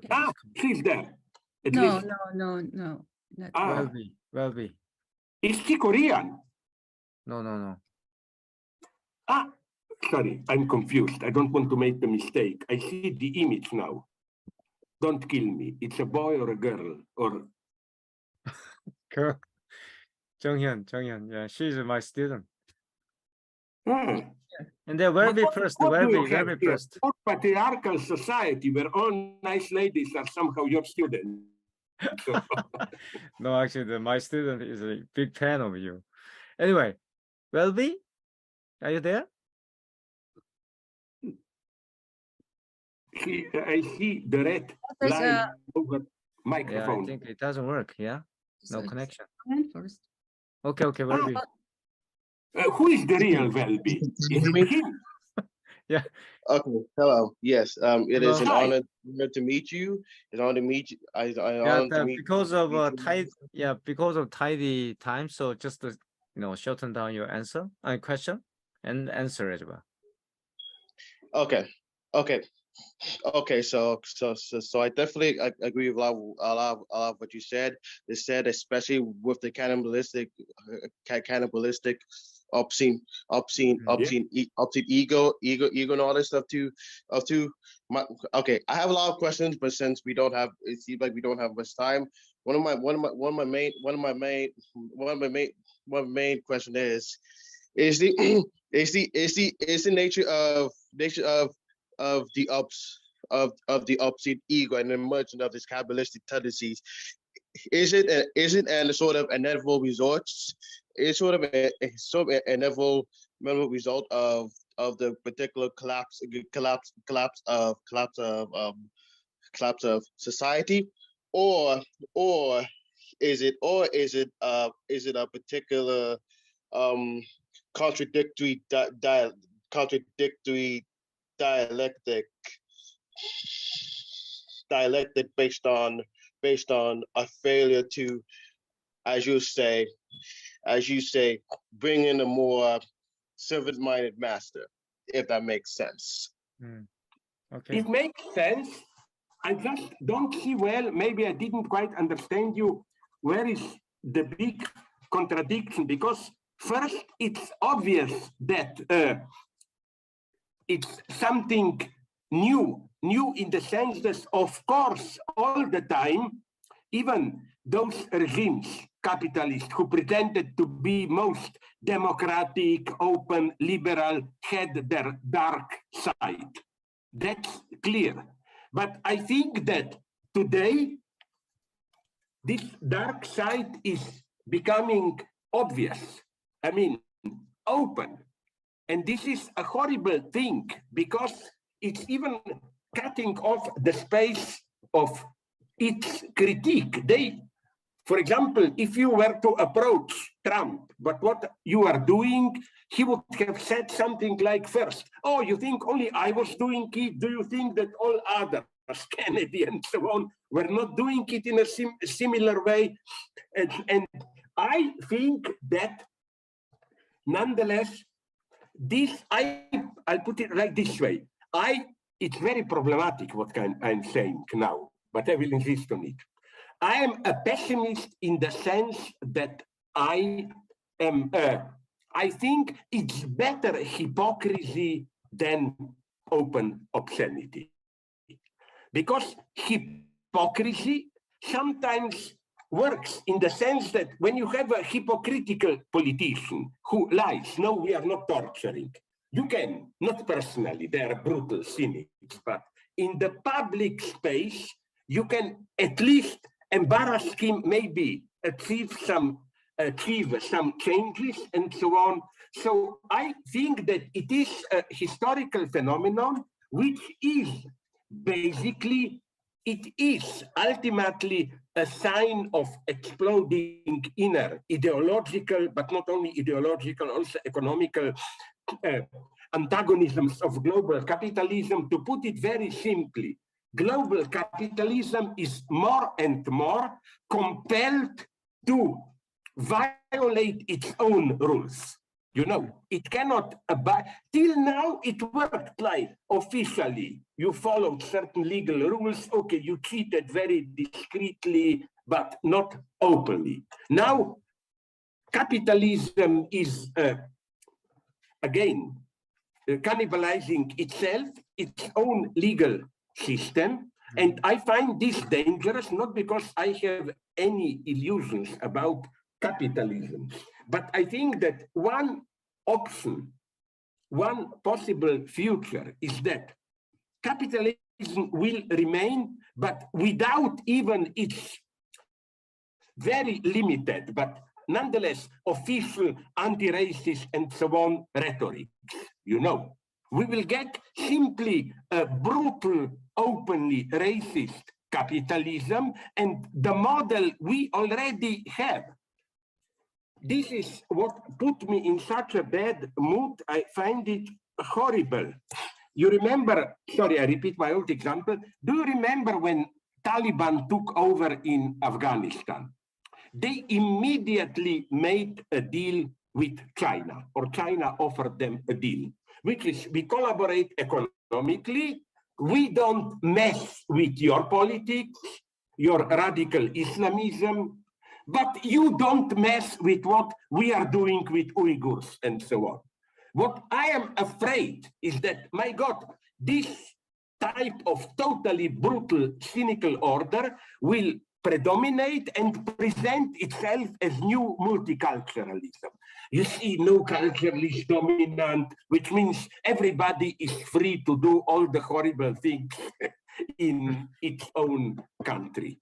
So here I am, unfortunately, a pessimist. I think, again, that it's a sad sign, this obscene master and so on, that capitalism can no longer afford to respect its own appearances of legality and so on. It's very sad, dangerous also. Yeah. Can we maybe slowly stop before I drop that? Yeah. Fuck you, yeah. What Last did you? question. Yeah. So Jonghyun is another audience here. Are you there, Jonghyun? Hear my voice?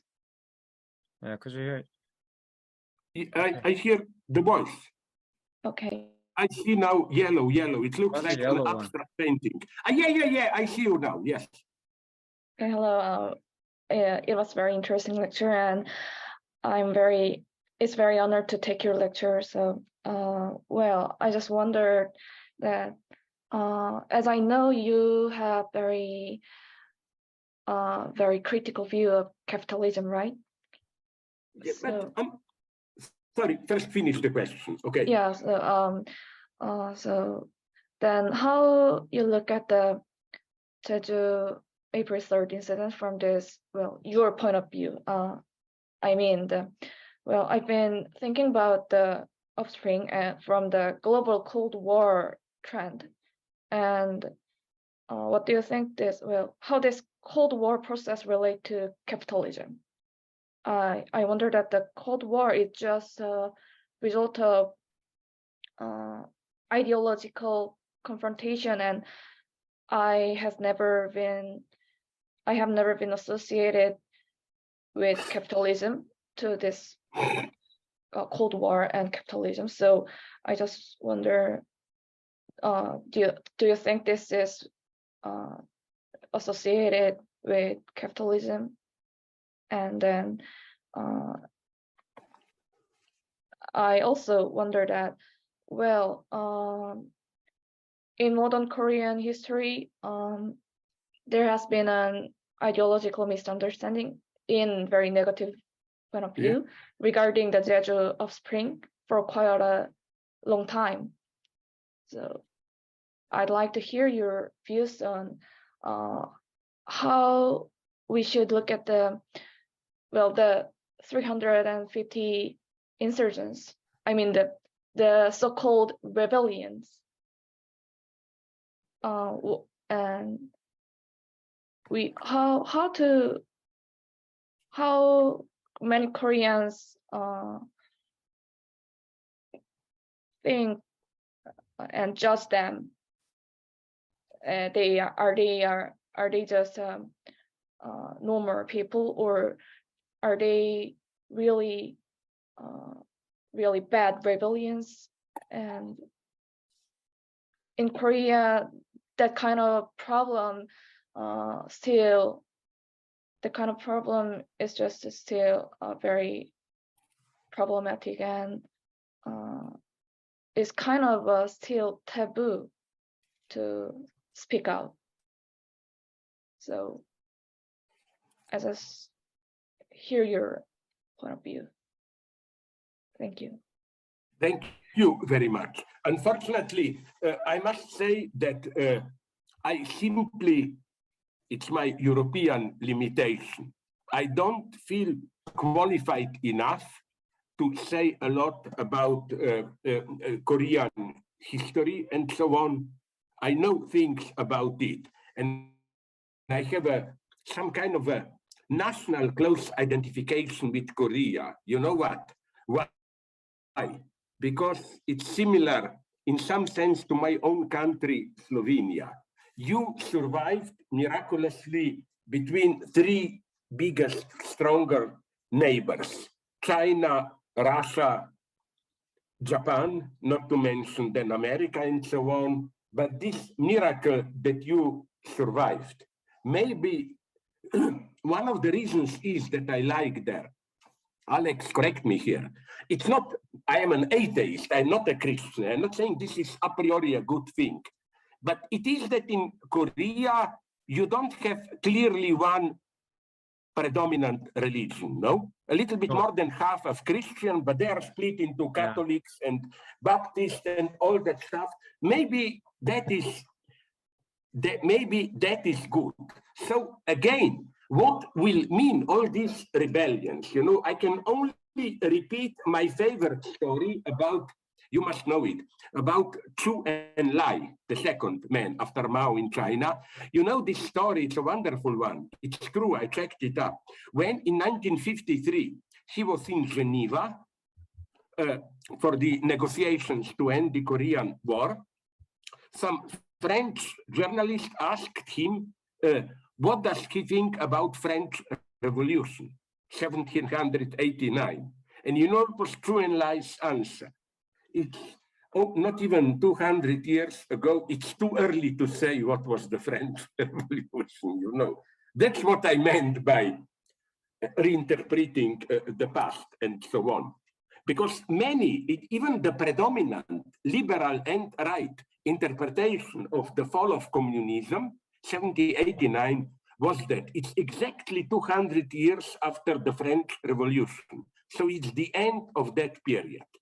That by the fall of communism, the tradition of French Revolution is out.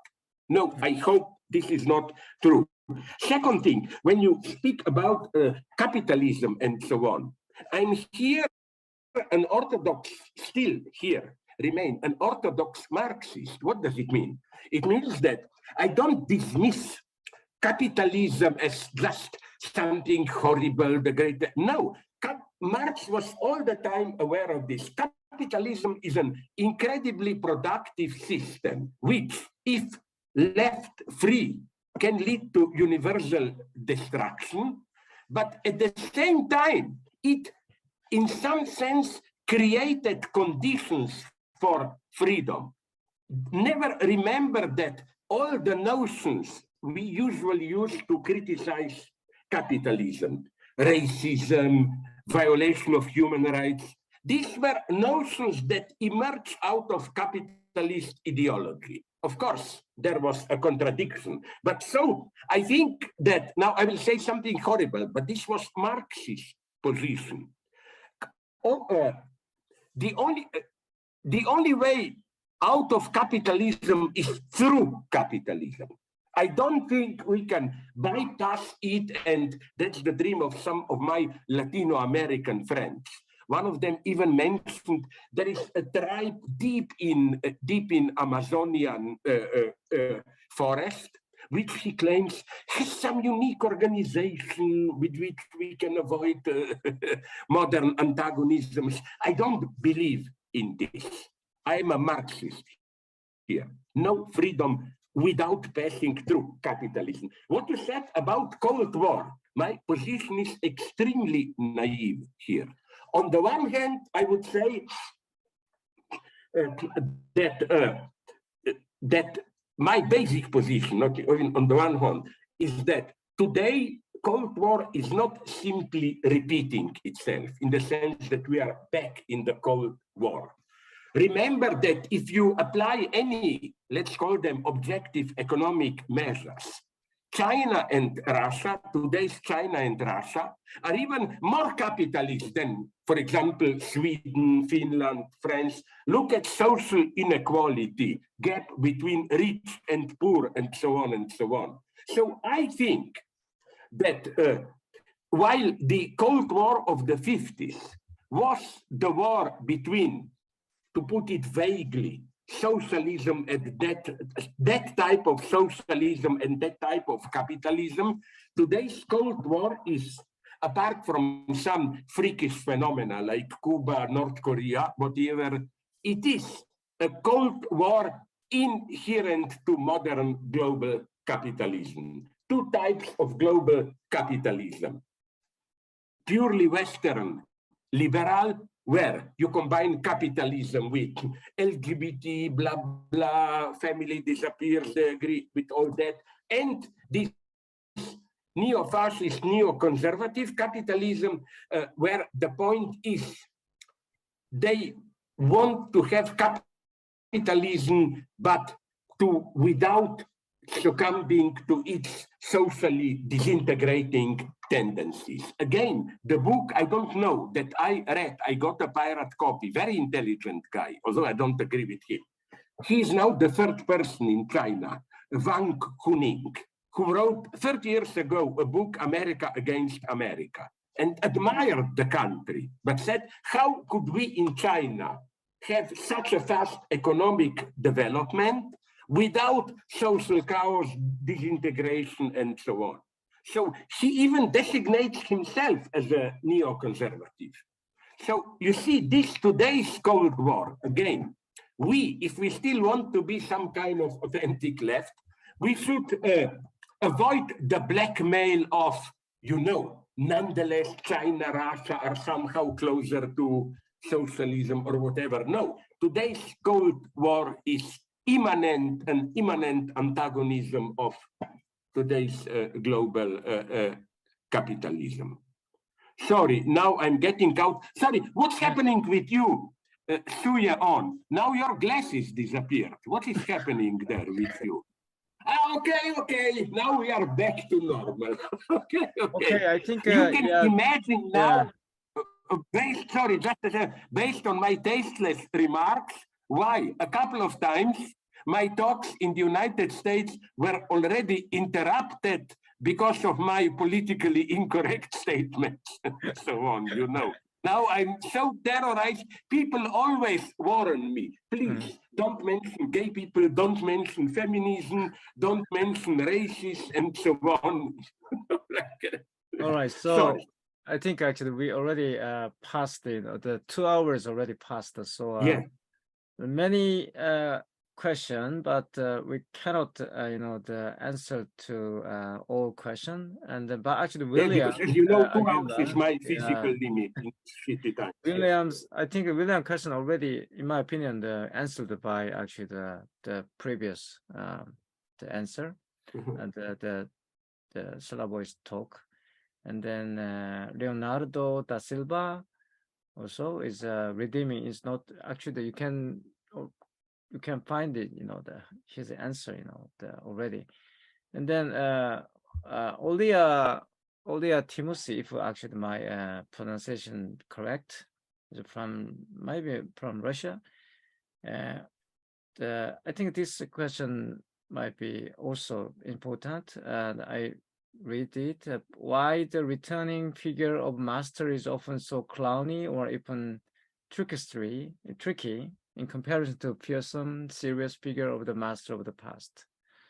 So me and Alenka Subancic tried to answer this question. Alenka has the most intelligent answer, not to diminish his actual power, but to strengthen it. It's a wonderful strategy of playing a clown, and then people laugh at you and so on, but all actual power remains with you. Like many friends told me, I knew people who knew people who at the end were close to Trump. And they told me Trump knew this. Whenever he did some crucial economic measures, like you know, less money for universities, healthcare, whatever, less rights for workers. He did some clownish scandal, you know, to distract attention. No, this is, again, I don't have a direct good answer, but what I think that far from diminishing the authority of the master, this clownish aspect is, you know, that's the paradox, makes him stronger in what sense? I would like to link this to another phenomenon that I like. Did you notice how today nobody wants to be called master, director, chief, or whatever? The most popular term is coordinator. You know, like, no, I'm not really, I'm just a coordinator. You get even more power. Why? Because by posing as coordinator, you, like, if I'm a master, you, Alex, can attack me. If I'm a coordinator and you attack me, I say, but why are you talking like this? We are equal. I'm just coordinating and so on. You know, it's a very tricky and paradoxical thing. Okay, I think we must stop here. I think you seem a little bit tired now. I'm tired from the moment. I'm tired for 73 years. We must let him go. So, otherwise, you know. Me, it's 8 hours. It's not midnight. What is with you? 10 in the morning. Me, actually, the early morning is 2 a.m. Korea. So yeah, because it's more with you, of course. 6 hours, 8 hours more. Yeah. So what will you do now? Go back to sleep again? No? Or what? Some hardcore pornography or what? What will you do? Yeah, it's a good question. Yeah. Now you know why I asked you this question, so that you will say, okay, we run out of time and so on. Yeah, but for me, pornography is too boring. You know, that's why I don't watch pornography. I totally agree with you. Okay, I don't have time to give you the whole theory of it, but do you understand how people can get excited by pornography? Because it's so obviously staged, boring. People are bored who act there. You know. And so on, my idea, but maybe there are some idiots, is that if you are nymphomaniac, too much obsessed by sex, you would be obliged, like in that movie Clockwork Orange, to watch hardcore pornography for 10 hours per day. If this doesn't desexualize you, then why don't understand anything, you know? Okay, thanks to all of you. Very much. Russell, special thanks to you. I am now celebrating you as the only guy who understands me, because I enjoyed so much cherry coke with you. Do you want to add some comments? Thank you, Russell. Yeah, thank you. Russell. Thank you all. Oh no, I was happy to be here. And to see Thank Slavoj, you very much. And Alex. if there will not be a global war, I would love to visit your country again, and just on condition that I live in a most civilized part of Seoul. How do I forget the name? What? More civilized at the moment, so please actually all the more civilized is one part of, how do you call it, that where we had the Gong in the south? It's Jongno, the Gwanghwamun. You mean the big bookstore? Yeah, we have always bookstore. Not an intellectual. That part. Gangnam area, Gangnam Street, Gangnam. Gangnam is my part. Forget about intellectuals and so on. Gangnam, I like Gangnam. You know. Yeah. All the small restaurants there and so on. It's my favorite part of Seoul. You know, right. I leave to you all the fucking culture there in the north and so on. Give me Gangnam. You know? Okay, of course. Thanks very much. Keep in touch. All right. Bye-bye. Take care. Take care. Bye-bye. Bye-bye.